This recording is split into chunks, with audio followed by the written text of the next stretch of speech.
दिल्लीमध्ये शेतकऱ्याने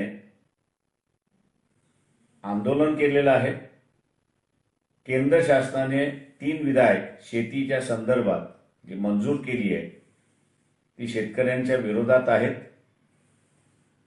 8 डिसेंबरला देशभर बंद पुकारण्यात आलेला आहे शेतकऱ्यांच्या आंदोलनासाठी। वंचित बहुजन आघाडी सुद्धा 8 डिसेंबरला पाठिंबा देत आहे आणि कार्यकर्त्यांना विनंती करण्यात येत आहे की त्यांनी 8 डिसेंबरचा बंद शांततेने पार पाडावा। तो बंद पाडला जाईल याची दक्षता घ्यावी। 8 डिसेंबरच्या बंदला वंचित बहुजन आघाडीचा पूर्ण पाठिंबा आहे।